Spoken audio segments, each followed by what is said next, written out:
One thing George liked about Lake Wanasink Lake was that he never felt alone, even when he couldn't see other animals.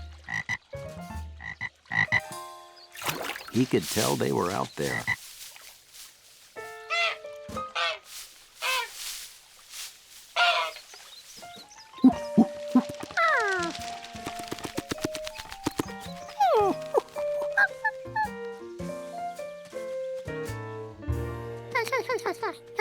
George, hi. How about a hand?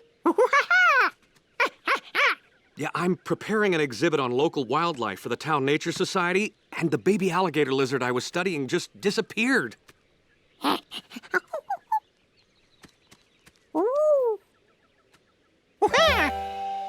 Thanks. Have fun at the lake?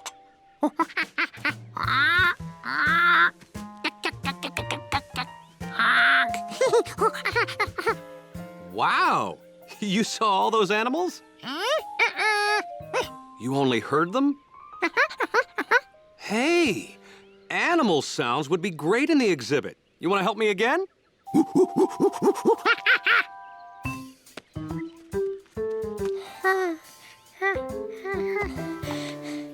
Okay, just point the microphone toward the sound till you hear it nice and loud in the headphones. Then, push this red button to record it. Remember, the closer you are to an animal, the louder it gets. But don't get too close.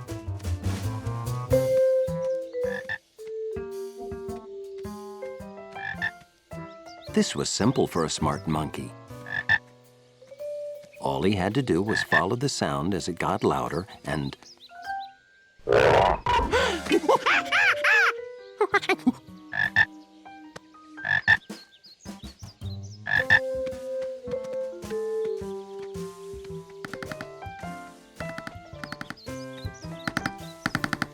He tracked one woodpecker and thought he heard a second one.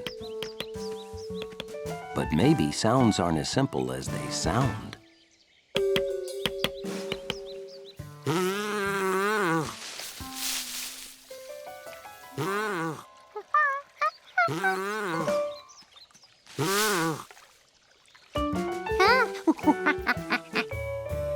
George was collecting pictures of all the sounds he had heard outside. Then he heard a new one, inside. George knew how to track a sound. This was different. It got louder, then went silent. Then it was far away again. This called for a second opinion. 151, 152. Wait. Oh, hi, George. Yeah, can you wait till I'm done with the moth census? Okay, I'm coming.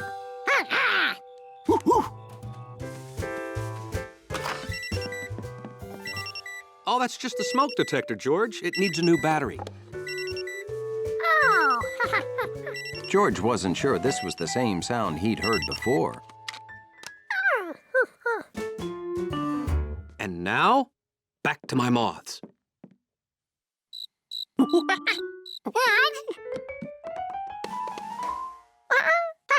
There it was again, and it didn't come from the smoke detector.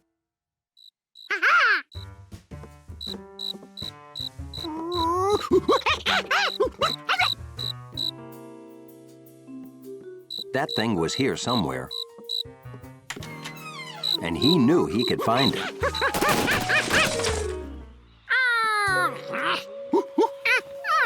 Of course, it must have gone out the window.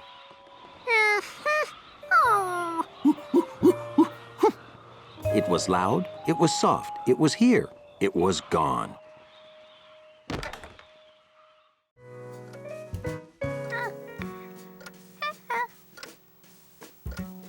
George had been counting the minutes all morning.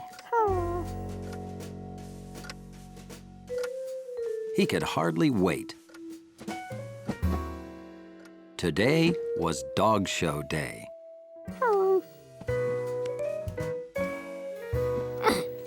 Looking forward to seeing your first dog show, George? Dog show. The idea of dogs putting on a show sounded better than anything he'd ever heard. If that's Professor Wiseman, would you please let her in?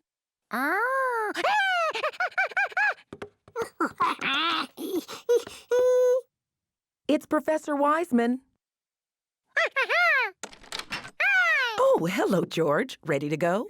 Ready? I have never seen him so excited. I can't go, remember? I have to finish crunching these numbers. Bye.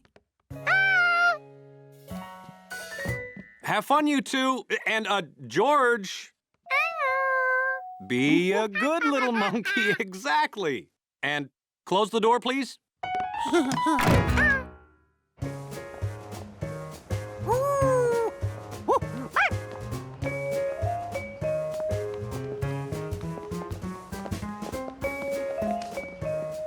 George got more and more excited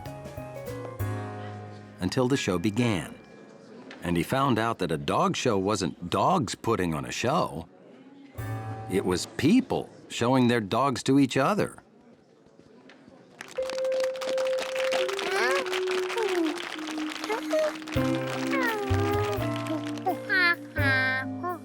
George didn't exactly pay attention.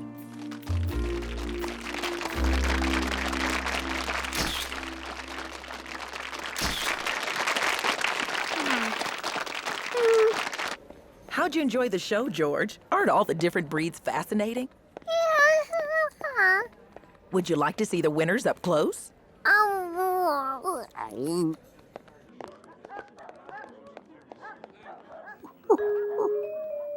George got a big surprise. Because when he actually looked at the big ones,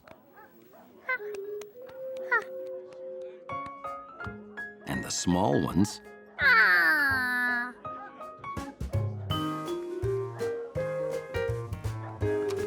and the crazily hairy ones,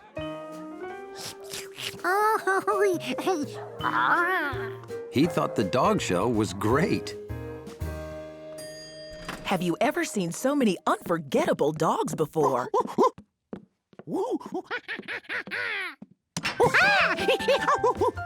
Okay. Well, it looks like you had fun. I hope he wasn't too much trouble. He was no trouble at all. Wow, that's great to hear. Gotta run. See you tomorrow. Thanks so much. Bye-bye. So, you like the dog show, huh?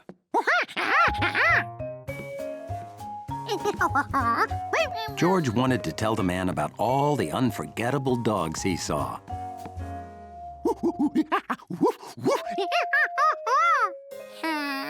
But he only remembered 3. It's okay, you can tell me later. Oh, would you do me a big favor and mail these letters? I made a sandwich if you're hungry. And when I'm done, I want to hear about all the dogs. George was afraid he wouldn't be able to tell the man more, because no matter how hard he tried, he could only remember 3.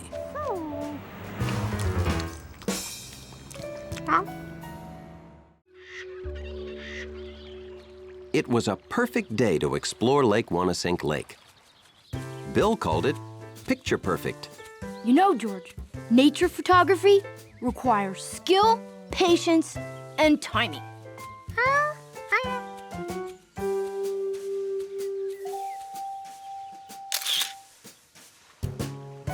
Remember, George, to cross a log, you need exact foot placement and a keen sense of balance.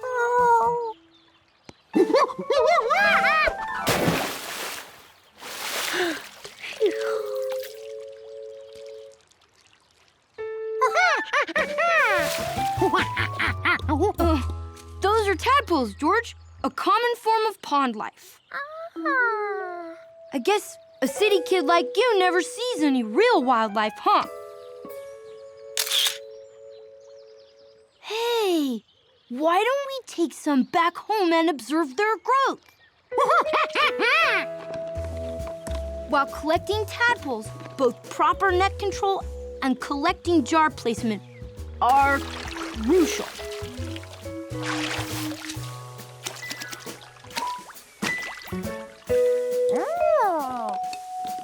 Hey, how'd you like to look after him for me?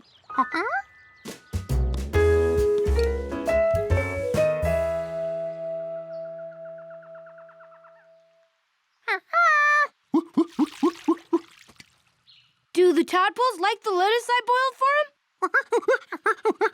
Now remember, I want you to watch them closely for me. They do some amazing things as they grow. Keep them safe in that bowl, and they should be just fine. And so, on that gloriously sunny day, George became the proud caretaker of a bowl full of tadpoles.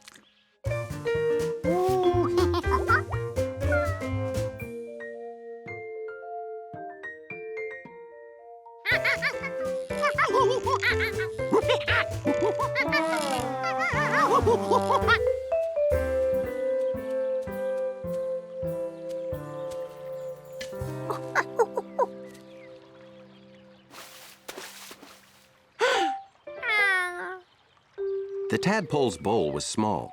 George thought they deserved to stretch their, well, whatever a tadpole stretches, and decided to let them enjoy a quick swim in the lagoon while he went to get their lunch.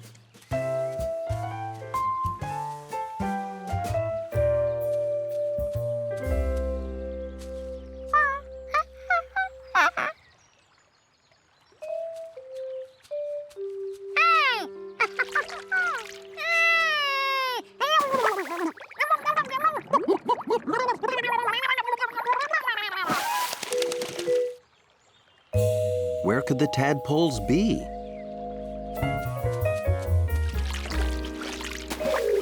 What would he tell Bill? Hey, George! Lagoon exploration is fascinating, isn't it? Oh, by the way, how are my tadpoles doing? See you soon!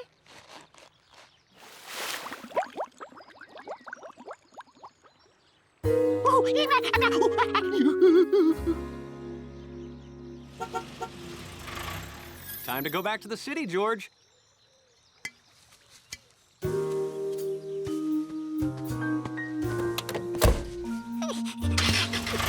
George hoped the tadpoles would be okay without a monkey to feed or protect them.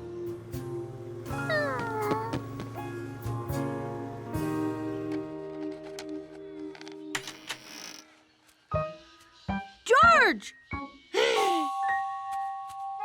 Look! My caterpillar is in its pupa stage. I bet kids like you never see that in the city, huh? Hey! Have my tadpoles done anything amazing yet?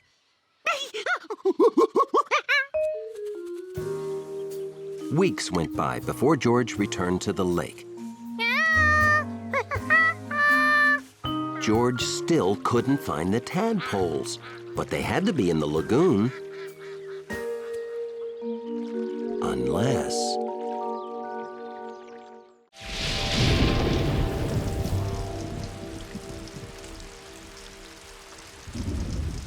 The man with the yellow hat always said the same thing about rainy days in the country. This is great weather. For ducks. And when the rain stopped, it was great weather for monkeys.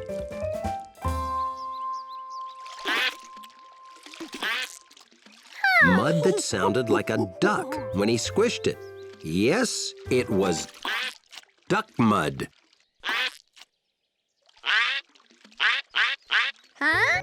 He knew he didn't squish that quack out. He had discovered self-quacking duck mud. Okay, it wasn't duck mud. There were real ducks.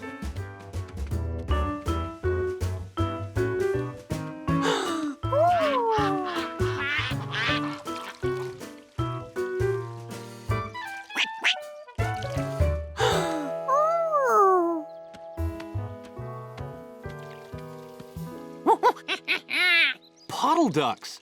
See, George, I told you it was great weather for ducks.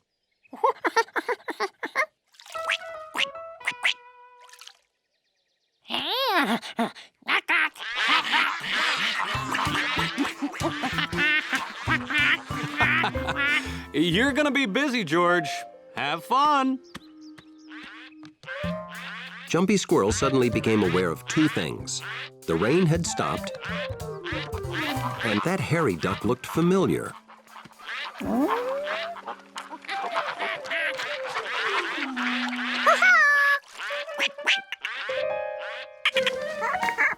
Jumpy Squirrel usually jumped away from anything new. Peking Duck was the same way. Maybe that's why they became good friends instantly.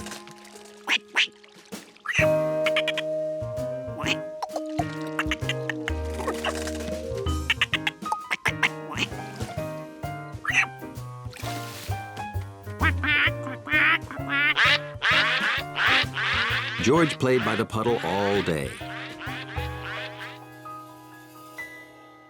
He even had ducks in his dreams.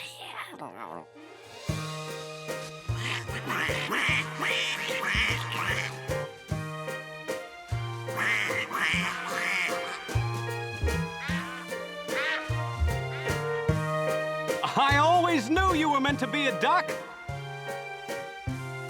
Have a nice flight.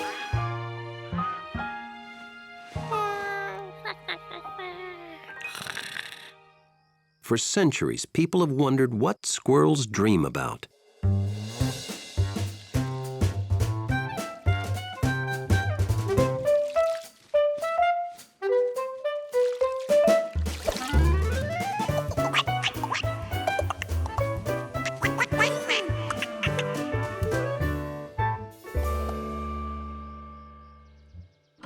The next morning, George raced out for another day with puddle ducks.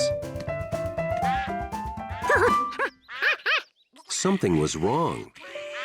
The puddle was smaller, a lot smaller.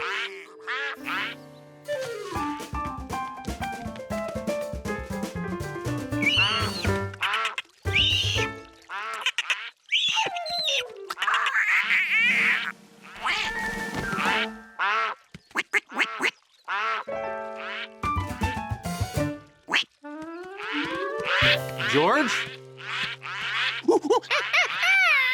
Wow, that puddle sure shrunk. Well, puddles soak into the ground. They don't last forever.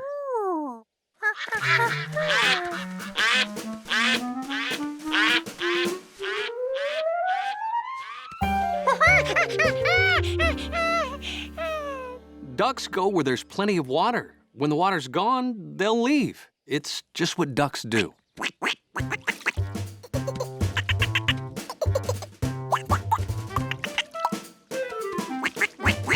You want to come with me to mend fences at the Rankins? Or play with the ducks before they go? For a professional lobby dog like Hunley, it's nice to catch a nap when the lobby is peaceful. But when George lives in your building, guarding against monkey mishaps is always more important than sleep. Good morning. Headed out to have fun? No, going to Dr. Baker for my annual checkup.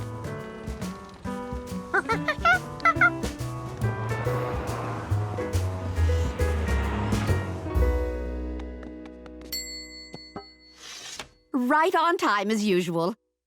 What didn't you bring? Oh, George. Hello. Have a seat in the waiting room. I'll call you when the doctor's ready.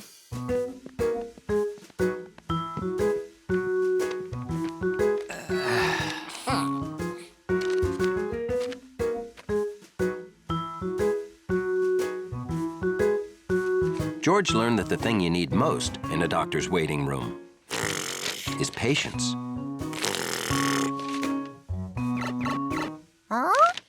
A mysterious sound. George listened as quietly as he could. Dr. Baker will see you now. Oh, great. Come on, George. We're finally getting out of the waiting room.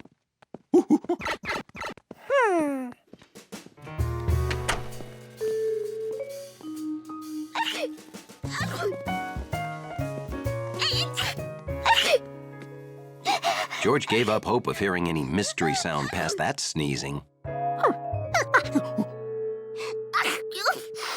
I'm still waiting for Dr. Gesund. Well, I'm sure he'll be right with you.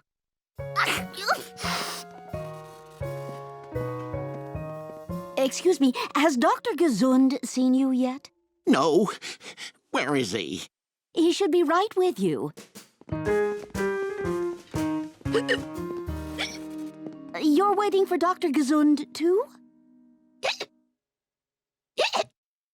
He should be right with you. Oh, hi, Doctor. You remember George? How could I forget? Before your last checkup, I never knew the X-ray machine fit out the window. Dr. Baker, have you seen Dr. Gesund? His patients are waiting. No. You should check the X-ray room. And you should take off your shirt for the examination. Yeah, sure, Doc. George thought he'd like to be a doctor because Dr. Baker seemed so smart. And he got to wear a really great white coat. Okay, let's get started. Up on the scale.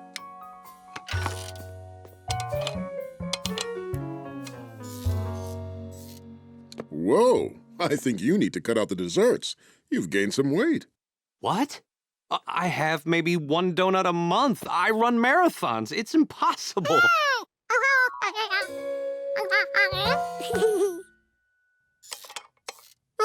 Same as last year. Whew. This is how I check his reflexes, George.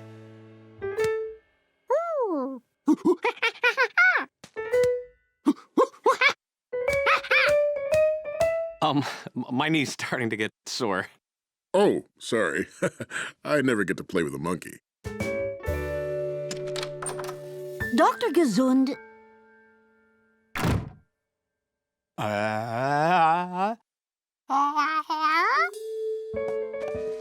Okay, take a long, deep breath. Oh, I don't like the sound of that breathing.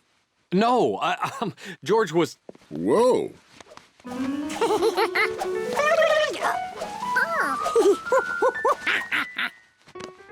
Ever used a stethoscope, George? I use it to hear things that I can't see.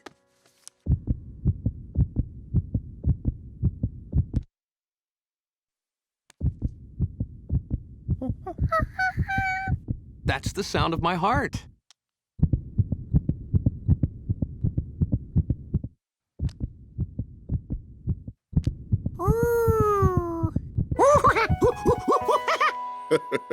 You can play with your heart while we go to the X-ray room.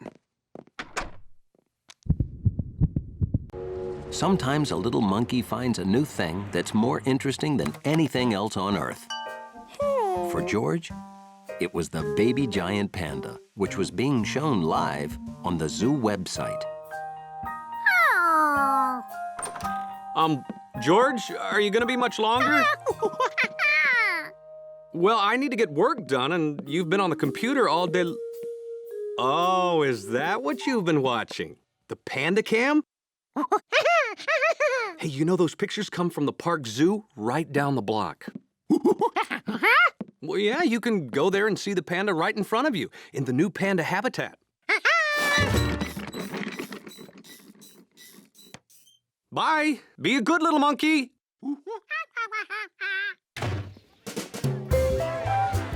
There was one thing on George's mind. Baby panda. Baby panda. Baby panda.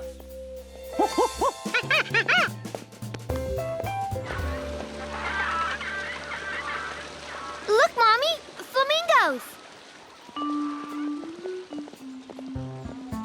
George didn't want to go the wrong way and lose any panda time. How could he choose a path?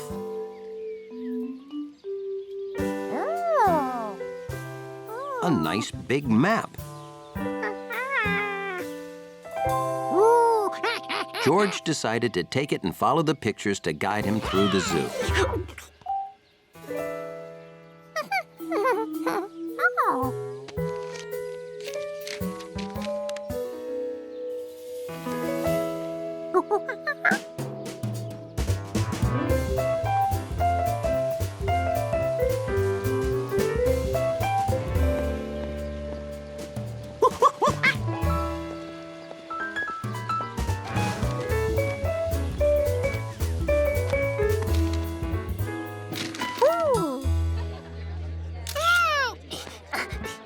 He'd found the pandas.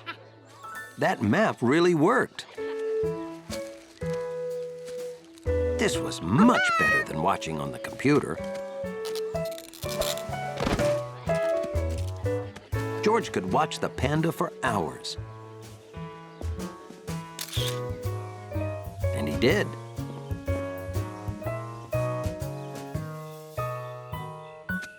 Until he felt like that baby would never get any leaves to eat.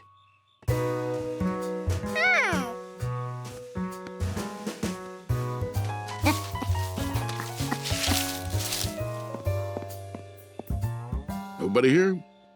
Guess I can lock up.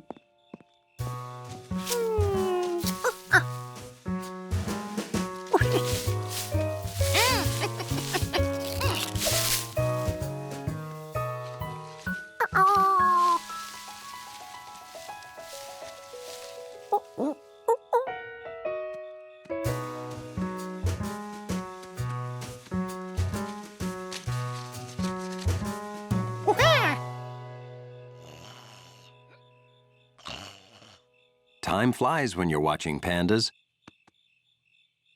George realized he'd better go before they close the zoo.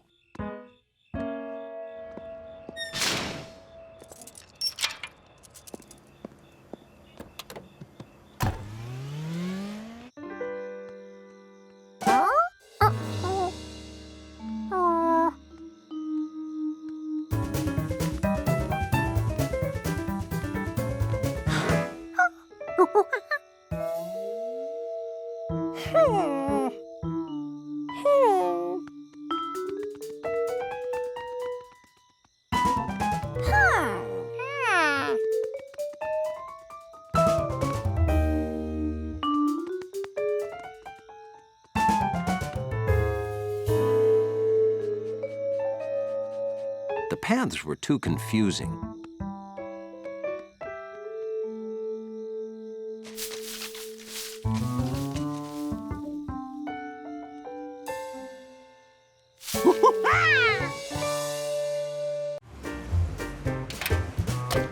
George liked visiting Professor Wiseman because she did so many different things.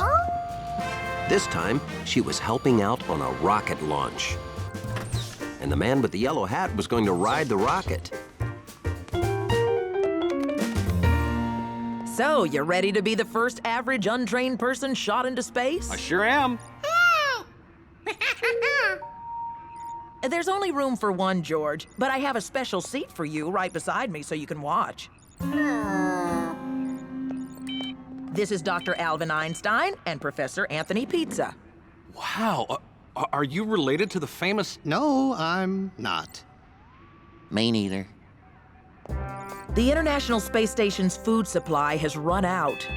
We found a peanut. It was in the cushion of my chair. This man with the yellow hat will bring your food supply today. So then it's okay to eat the peanut now? Well, should he? No, I'm not sure. Oh, yes, I think it's... Yes, you may eat the peanut.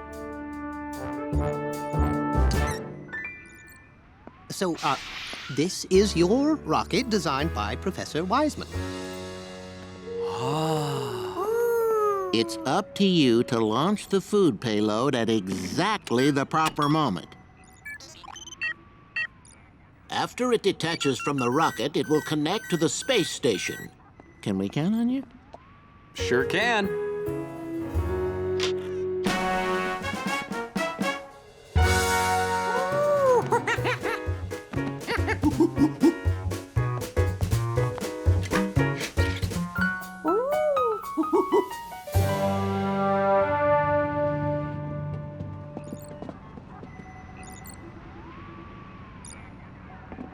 Professor Pizza and I are loading extra experiments you'll deliver with the food. George wanted to see what these experiments were. George, careful. This is an expensive, high-tech... raccoon? They'll live at the space station so we can study how they adapt to life in space. George could see into all the containers except this one. What was hidden in there?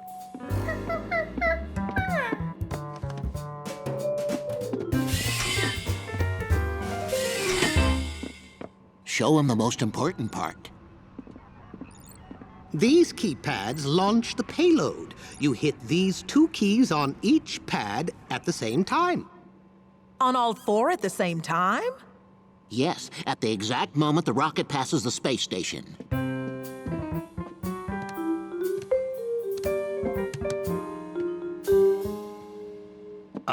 I can't. I only have 2 hands.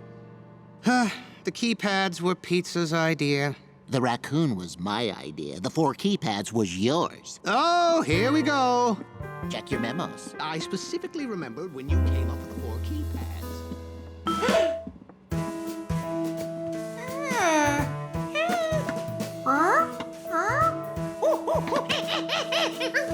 Oh, we have to scrub the mission. Or find an astronaut with 4 hands. Hey.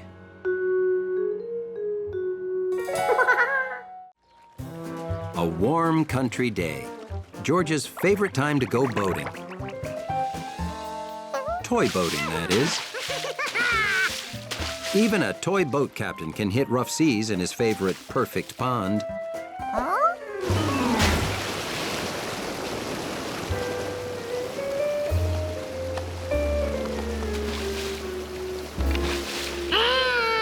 Sea captains don't cry, they make repairs. Or ask a friend to. I can have it fixed for you first thing tomorrow morning, Captain.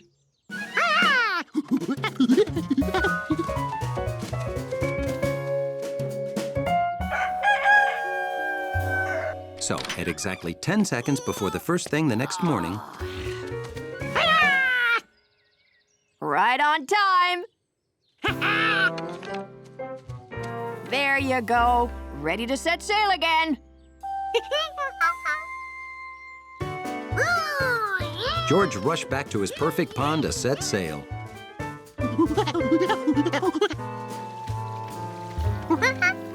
Now he had a boat, but no pond, and the creek was only a trickle. Where could a whole pond go?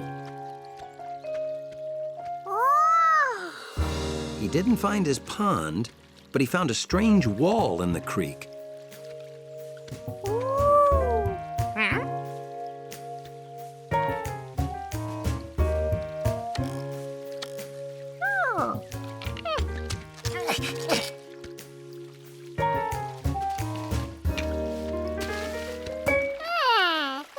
Here's what happened to the water. It got stuck behind this wall.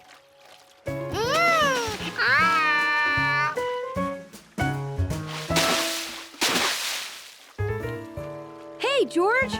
Looking for the beaver family? The beavers built their dam to make this great pond. Bet you never see beavers working in the city, huh?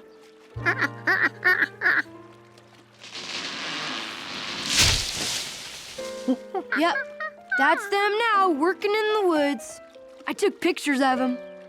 Don't get too close while they work or they'll get upset. Bye! So these were the beavers.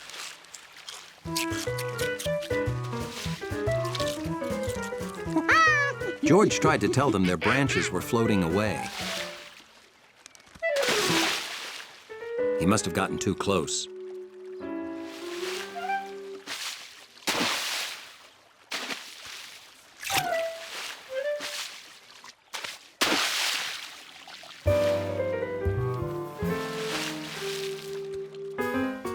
If the beavers didn't want him watching, he'd just sail his boat.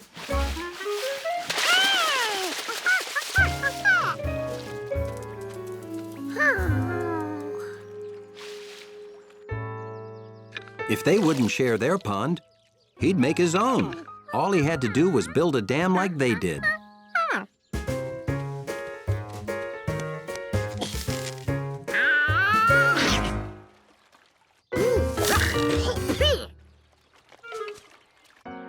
There must be an easier way to get wood for a monkey dam. Mrs. Rinkin's scrap wood. Been having lots of fun with your boat? Oh, you want the scrap wood, do you? Take it. I'll even hitch the cart to Leslie to help haul it. Now he had wood. What else would be good for stopping water? It was summertime, and the city was trapped in a heat wave. A real scorcher. But there was one city dweller who was not hot. George was in the country, where things were much, much cooler. Oh, whoa! You call that a cannonball? I'll show you a cannonball! George loved the country. It had lots of great stuff the city didn't have. You could hear frogs croaking. You could feel the breeze from a hummingbird's wings when it spun around the flowers. At night, you could see a sky full of stars. What you doing, George? Stargazing? No one knows exactly how many stars there are. Not even scientists. That's when George thought, maybe it's time somebody found out.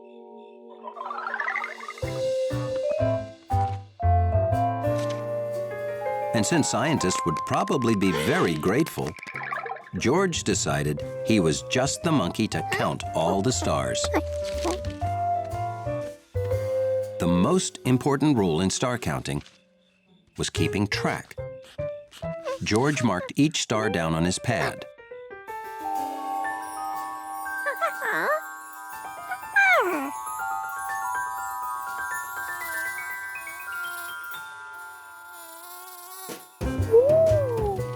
The two most important rules in star counting were knowing the difference between stars and lightning bugs and keeping track.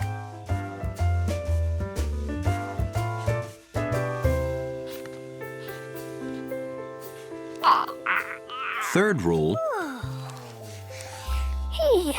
the other two rules don't matter if you don't stay awake.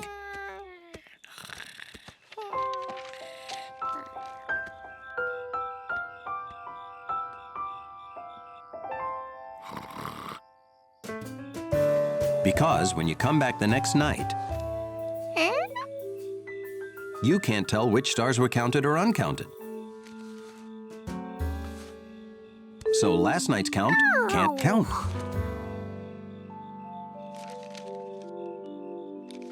And you have to start all over. The only solution, counting them all fast before you fall asleep. Like this. 1, 2, 3, 4, 5. 1, 2, 3, 4, 5. 1, 2, 3, 4, 5. 1, 2, 3, 4, 5.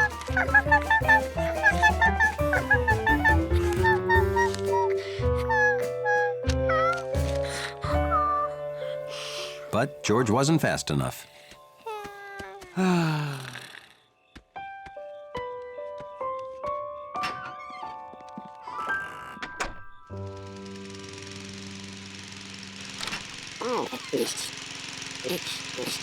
Morning, fellas!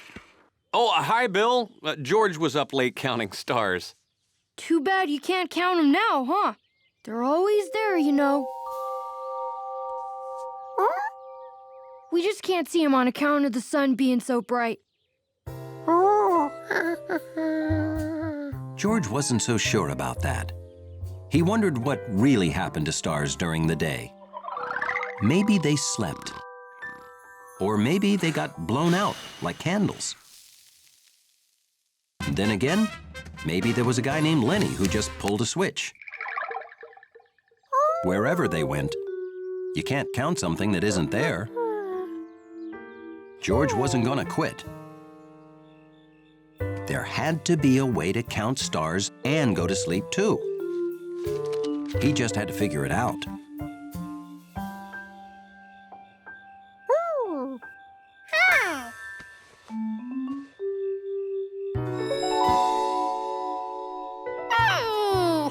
The big upside-down cap. It could be a placekeeper. He could count the stars below it until he had them all, then move to the other sides. He had a system.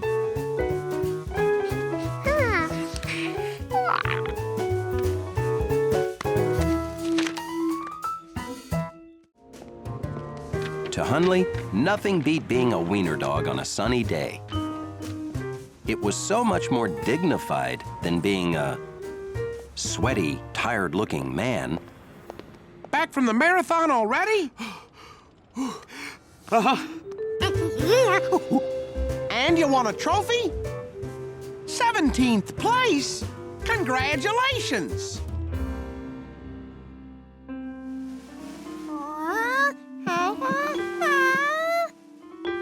Steady now. Push that button.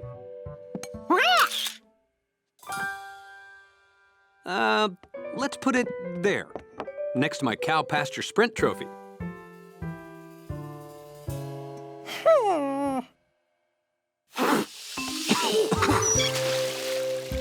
Trophies make it hard to forget things you've done because you have to keep cleaning them.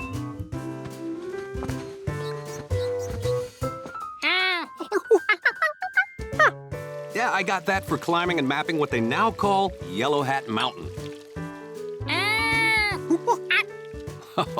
You'll win trophies someday.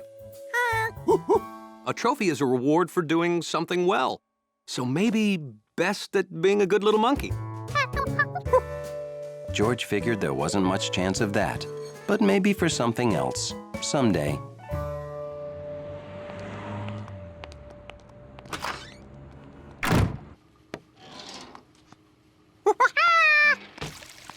Oh, hi, Giorgio. Oh, say, you know, I've got no help today.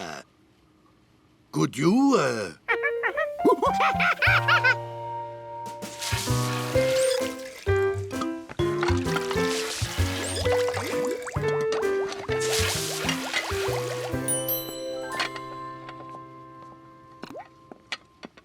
All done! Thank you so much. Grazie.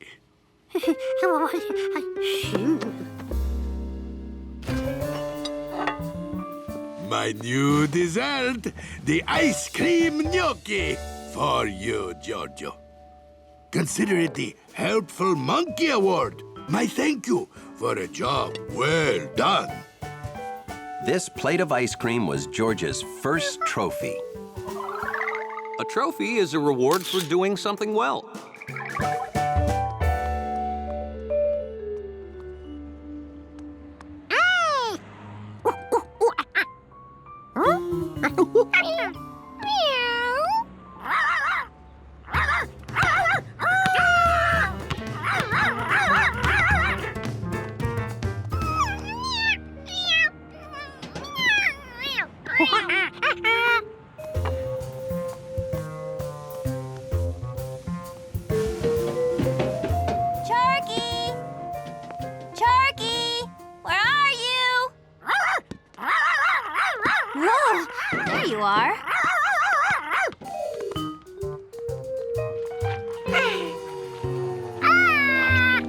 Who would have done this? It's just mean to melt a guy's Helpful Monkey Award. Giorgio, what did you do? Leave your ice cream gnocchi in the sun?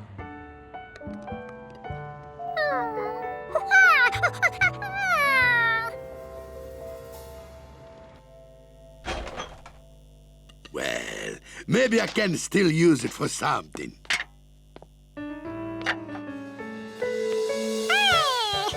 This time, don't leave it in the sun where it'll melt. George now knew he had to keep his trophy out of the sun.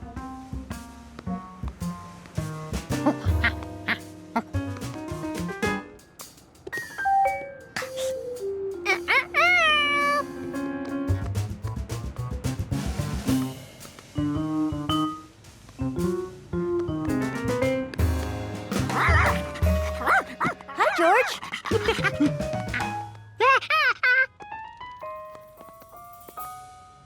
we have a little tiny bit of ice cream?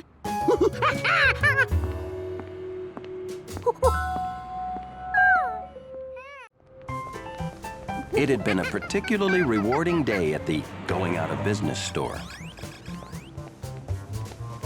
George couldn't imagine how this day could get any better. Or maybe it could. Mabel's department store had added a fresh, homemade candy counter.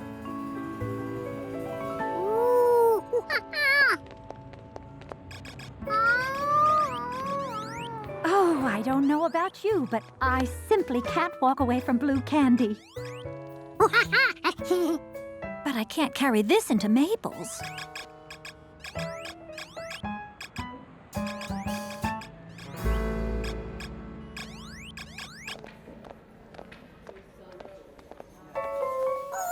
The pyramid sort of enhances the pinkness, don't you think?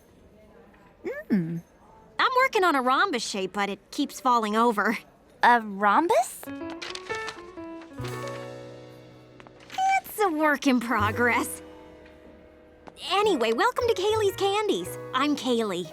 We'd like 4 small boxes. Great! This is my first order today. No one could wait till they got home to try the chocolates.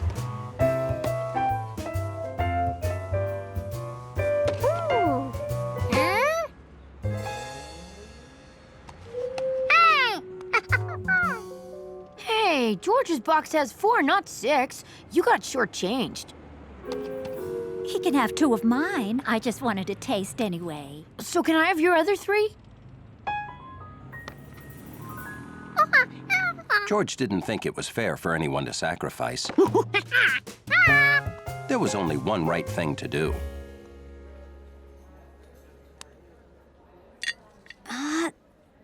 Oh, nuts.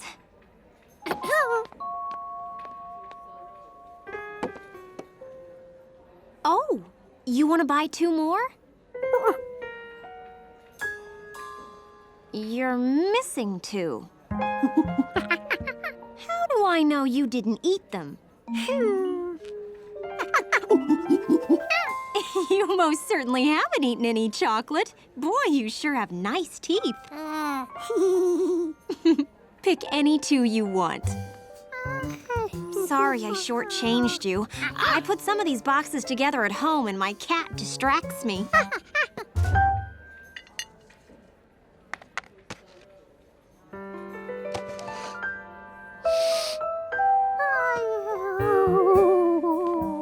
Oh dear.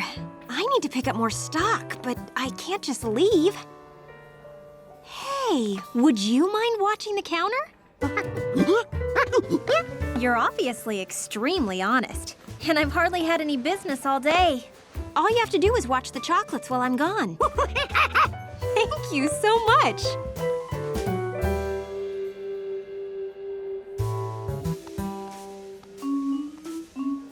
The mysterious rhombus. George wondered if he could make a rhombus. It didn't seem hard.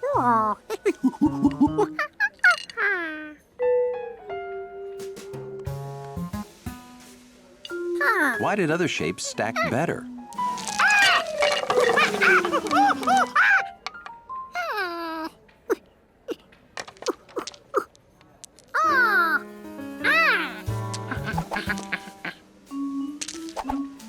Maybe they went together by shape, not color. George concentrated on his work.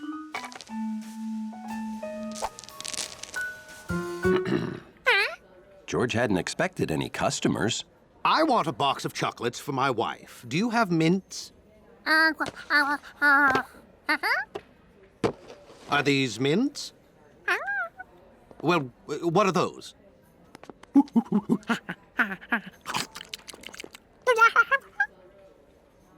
That doesn't look like a mint.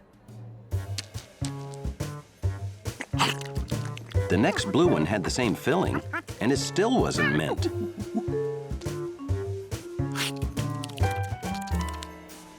Well, don't you have a flavor chart?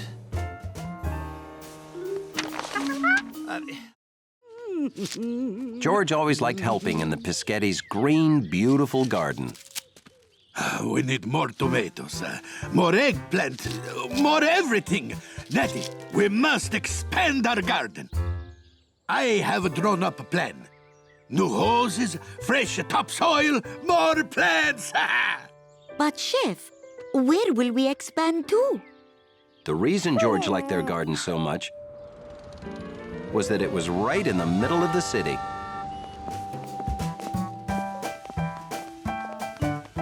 Hey, the reason you need more veggies is that you use so many to experiment. I must experiment. How else can I perfect my recipe for the perfect Giardino burger? I thought those two were great. Well, they were, but only great, not perfect. The firehouse picnic is in 1 hour. Can you get it perfect in 1 hour? I must, for I am Pischetti! So, what's gonna make this perfect? Onion, garlic, onion. No, garlic.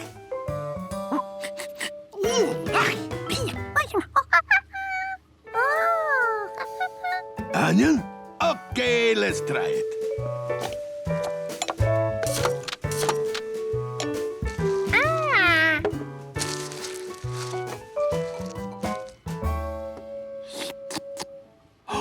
Squisito. Oh, Giorgio, you have helped me find the perfect mixture.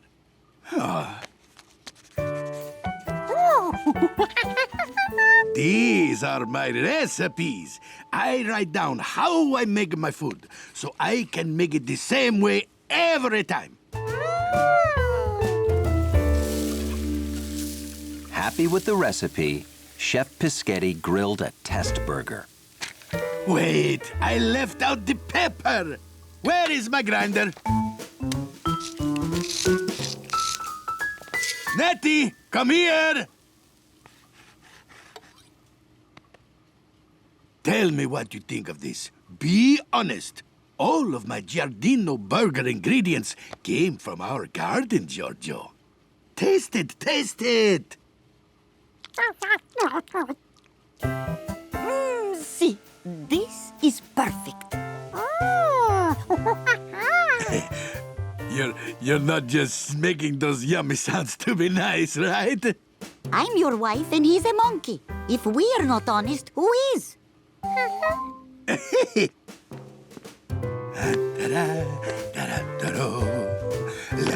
So, Chef Pischetti quickly made enough burger patties for the firefighters' picnic. Please put these on the back of my truck while I get my grill ready.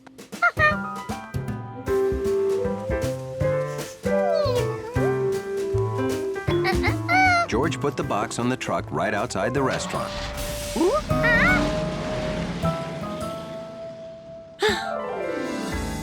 But he didn't know there were 2 trucks out there.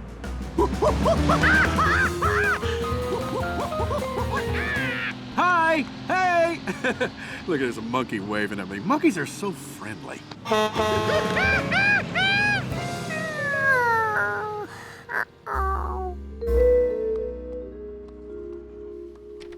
Oh, Nettie, if everyone does not love those Giardino burgers, I will never cook again. Even if they don't, you have a book full of other great recipes. I don't care. If anything at all goes wrong, I'm gonna hang up my big white hat forever. Please relax. They will love them. George couldn't tell him something went wrong. And maybe he didn't have to. If that book showed the chef how to make the burgers, George could use it too. And make burgers that would be exactly the same. The ingredients came from the garden. Here were pictures of things from the garden. So he had obviously found the right recipe.